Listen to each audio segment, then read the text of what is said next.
자, 이제 뻐꾸기 주식 특강 들어볼 순서가 되었습니다. 잠시 소개를 좀 해주셨지만 항소해 등에 올라타자 불장이기 때문에 또 뭐 보통 우리가 달리는 말에도 올라타야 된다 뭐 이런 이야기도 좀 많이 하는데 지금 시장 좀 긍정적으로 보고 계시는 거죠? 그럼요.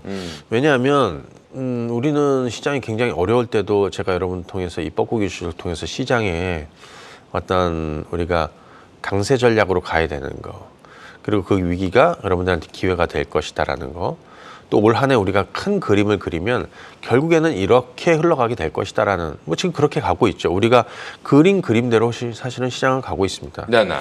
이미 황소의 등에 올라타서 잘 가고 계신 분들이 많으실 거라고 생각이 드는데, 또 그런 분들도 있어요. 뭐 지금이라도 내가 뭐 좀 시작을 해봐야 될까? 근데 제가 지난 1월에 말씀을 드렸던 건 그런 거예요. 시장이 굉장히 좀 어려웠지만 시장 안에 있는 사람들이 그 기회를 잡게 될 것이다.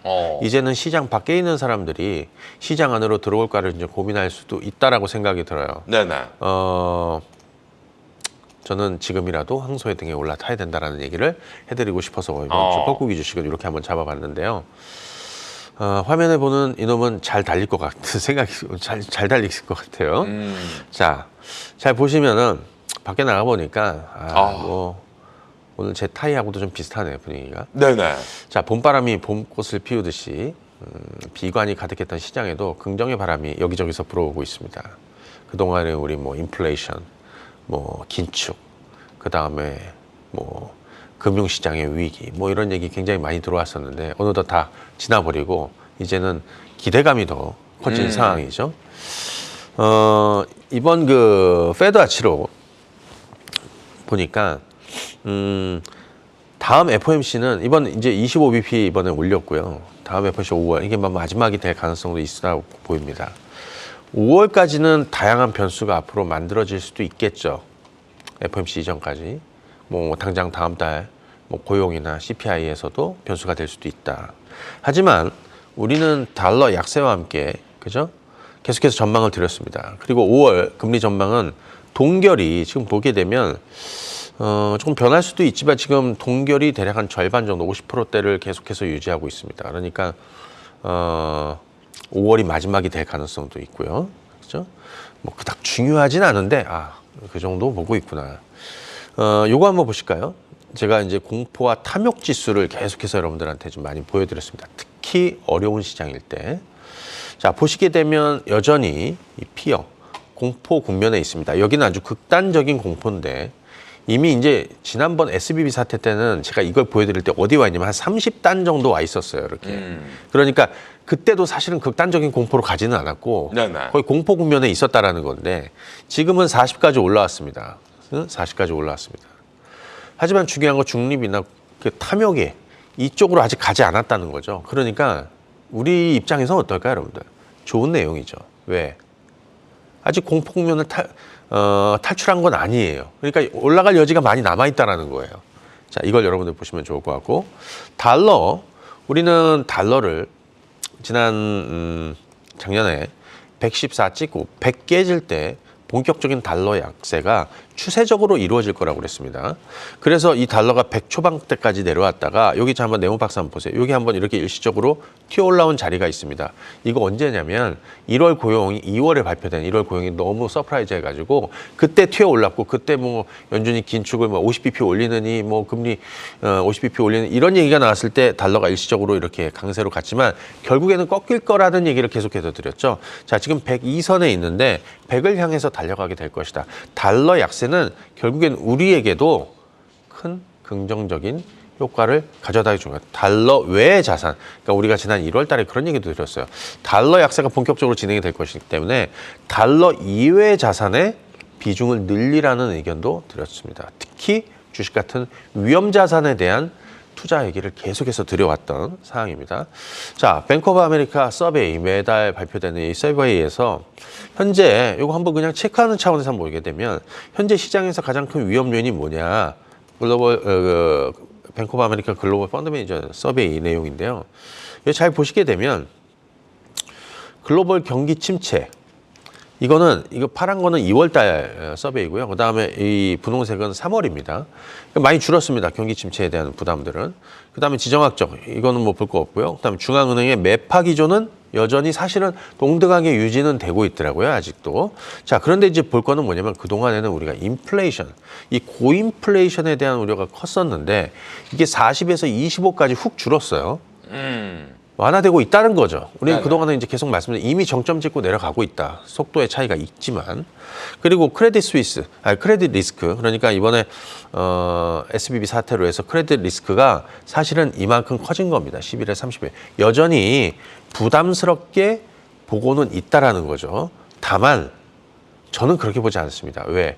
리만 사태 때 너무나 많은 거를 잃었죠. 그러다 보니까 그때 학습 효과랄까 굉장히 발빠르게 움직이게 될 것이고 여기저기서 차단 조치가 막 만들어져. 아까 BTFP도 바로 말씀을 드렸었고, 그죠? 뭐 여러 내용이 있습니다. 자, 어찌됐든 그렇게 가고 있고요. 그 다음에 SBB 이 CS 사태는 리만 사태와 같은 신용 리스크와 지방은행들의 뱅크런을 재현상 이번에 그렇게 만들어진 거죠. 왜? 연준이 금리를 너무 가파르게 올리다 보니까, 그죠? 국채에서 손실이 많이 커졌던 것이고 거기서 문제가 이제 생겼던 건데 이걸 한번 좀 정리해봤습니다. 거의 대부분의 은행권들이 많이 빠졌어요. 뭐 퍼스트 리퍼블릭 마이너스 89% 아직 회복은 못 하고 있죠. 하지만 대형 은행들은 그 정도 수준에 좀 머물러 있다 이렇게 보시면 좋을 것 같고 이제 몇 가지 이제 좀 이 중에서 좀 살펴보게 되면 한 가지 좀 찜찜한 건 뭐 이런 것도 있죠. 아 그리고 이런 거 있습니다. 도드 프랭크법 얘기를 지난번에 좀 해드렸어요.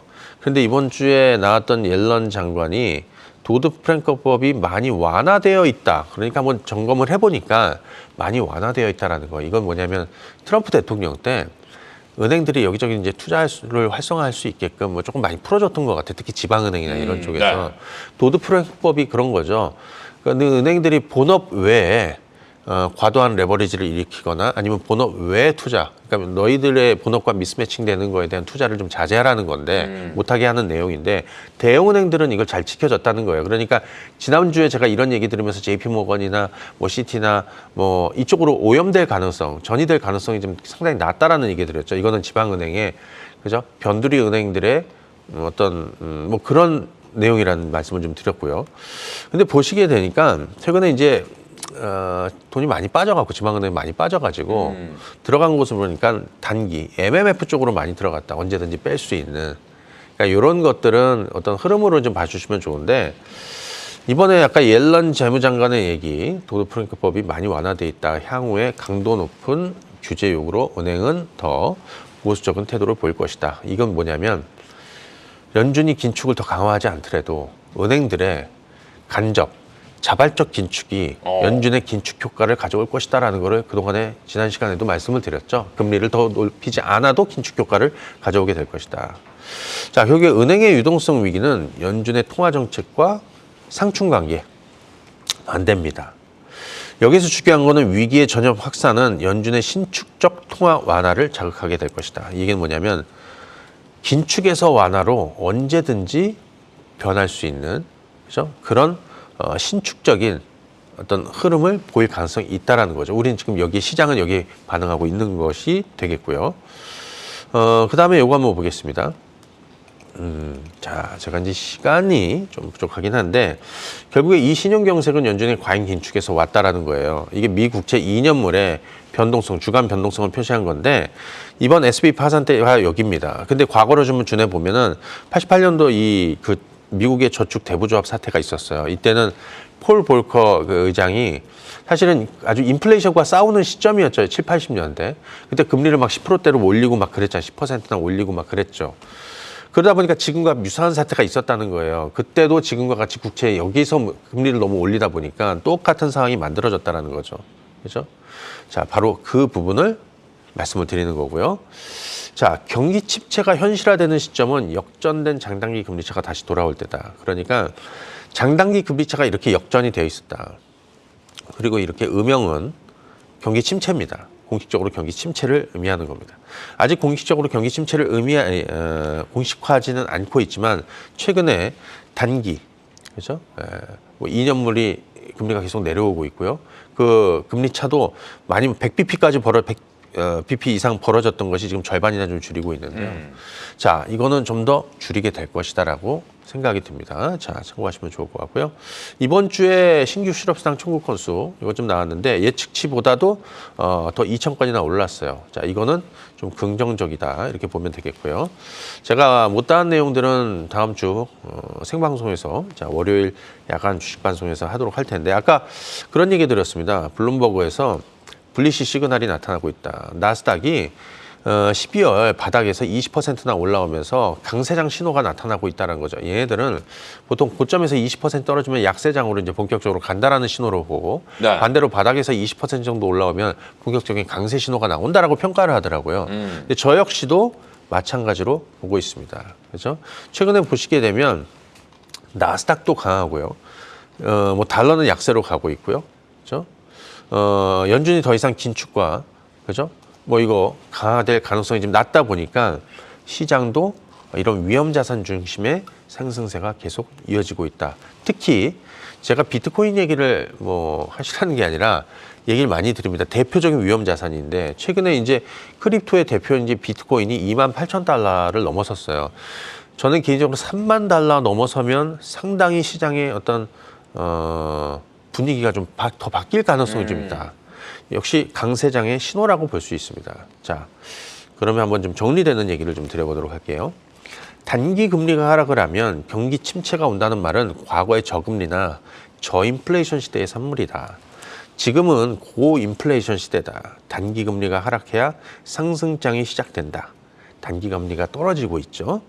은행은 단기물로 자금을 조달해서 장기물로 대출을 해줍니다. 그러면서 안정을 찾는 건데 그래야 기업도 원활히 자금을 차입해서 투자를 늘릴 것이다.